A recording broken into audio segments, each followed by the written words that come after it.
Hello and welcome again. This is Robert Schein, Managing Director and Partner of Blanke Schein Wealth Management. Today is Thursday, April 25th of 2024, and today's the day we got our first quarter GDP results. And ultimately, what does that mean, Rob? Why is the market reacting in the manner that it's reacting, and how does this play out from here? So thanks for watching, and let's get right to the three topics we're going to discuss today that the market's paying attention to, so you should too.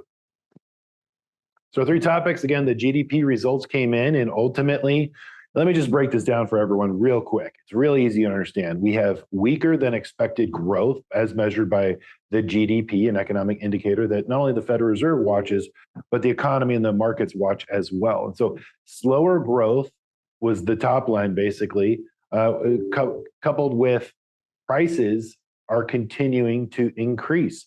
So even core PCE, which basically takes out food and energy, which are more higher sort of volatile measures, if you add them back in, if you even strip them out, ultimately, what is that? It's the personal consumption expenditure ratio. And ultimately, it's another government index that is given to us by the Bureau of Labor Statistics that basically show that there is inflation built in. And that's really not a surprise. I don't know why the market's surprised. I don't know why sort of Wall Street surprise, because what you and I spend money on, and I speak about this all the time, what we spend money on, there's inflation everywhere. Everything's still really, really expensive. And obviously it's been like that post-COVID. And one of the reasons is simply because there's too much money in the system. So too many dollars, basically it's a supply and demand, chasing sort of goods or early on in COVID. And now it's services, right? If you look at airlines and travel and hotels, those are all companies and sectors in the travel and leisure that are reporting better than expected. They're doing really well, ultimately. And that's because people are, spending their money, and they have money. $6 trillion is still in the money market. So the thought is, hey, the economy is good, the consumer is good, growth needs to be online. The Fed and quite frankly, the administration needs the growth to be there for all political reasons as well. And it's now slowing down. So when you have inflation increasing and growth decreasing, what does that take us back to? Take us back to the 1970s, and it basically is the mixture for stagflation. It's actually the definition of stagflation. And that's the biggest fear. So that reset expectations, that took markets off sides, if you will, and now we're seeing sort of prices digest that information. What is the knock-on effect of this, Rob? Why does this even matter? This means that the Federal Reserve was going to have to keep interest rates higher for longer. This means it pushes off the rate cut for this summer, potentially, unless barring any other information that comes out from a data perspective, it kicks it to the fall, maybe even September, maybe even December. And that's where the biggest disappointment. Keep in mind, we started the year where market was already pricing in, baking into the cake, assuming for sort of front running the Fed, if you will, up to 6 rate cuts this year. And now that is evaporating right before our eyes. Now, internally at Blanke Schein Wealth Management, you've seen me on all of the sort of the news outlets, even fourth quarter of last year coming into this year. That's what I kept saying. I'm on record on all of these news outlets, CNBC, Bloomberg, Fox Business.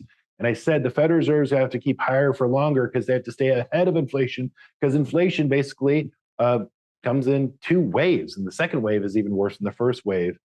Historically speaking, if we just let history be our guide, we're on the downslope of the first wave of inflation. And then historically, 87% of the time, there's another wave up. And that's the biggest fear. So the Fed has to keep the rates where they are. Restrictive policies slow down growth. Clearly, by this slide, they're slowing growth down. As you can see, this is the measure on top of the GDP. Okay, so the last quarter over quarter that we're seeing the GDP. Now, they were expecting around a 3%, closer to 3%. This is what we got. I'll show you right here.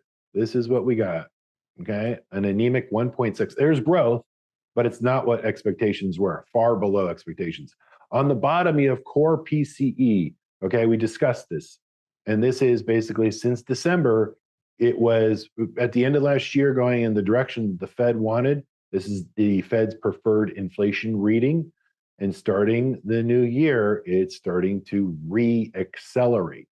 That's where the Federal Reserve has constantly come out and said, we have to stay ahead of this. We have to stay on top of this. We have to remain restrictive. Interest rates stay higher. That impacts housing, in mortgages so that mortgage rate's not going to dip just yet. Ultimately, based upon this economic data, it's going to keep the Federal Reserve right where they are until data actually changes moving forward. So that's our conversation for today. Ultimately, Rob, how do we play this? What does this mean? Well, Blanke Schein Wealth Management, just because we were saying it, we also were positioning for it. So our clients are positioned. We've got a lot of dry powder by way of U.S. Treasuries and short-term cash management. So our clients are earning money in our sort of a strategic account while waiting for the markets to reprice, and then we can jump on bargains, go for high quality, good company stocks, and just go shopping. We like to shop at a discount, and there's a lot of discounts that are going to be coming our way, not only today but in the future. So we position accordingly. And oh, by the way, we've been rolling treasuries and treasuries coming due, and then re-upping at higher interest rates because yields are growing higher for interest rates. So we've been able to sort of be on the right side of that, which is always good. And clients are happy. I'll walk you through some more data here. This is all be in the rest of the piece if you want to see it.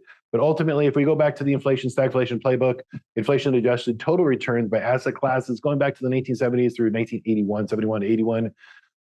Where do we go, Rob? Where do we be? And it's ultimately energy. We talked about this, and we're going to continue to talk about this. I also have sort of an upcoming CNBC event about energy. Energy equities, if you look at this chart, they outperformed over that period of time. Why? Commodities outperform, and we're going to see that. We're seeing that in the precious metals. There are times to own them, and these are the times to sort of add this inflation alpha or hedge to your portfolio.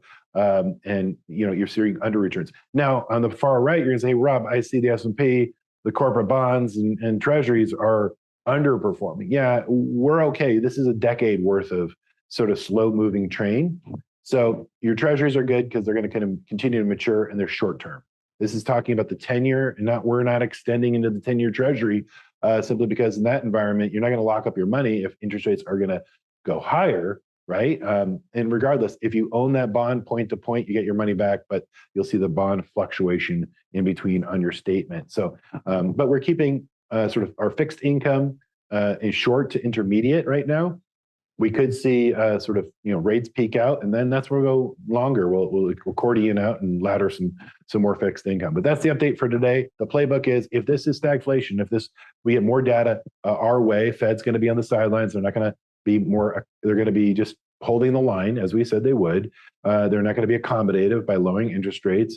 So that kind of pushes a lot of things to the side. So there's some ways to play this. We're prepared for this, and we're not surprised by the information that came out today. Thanks for watching. Please share with friends and family and like and subscribe, and we'll see you again next time.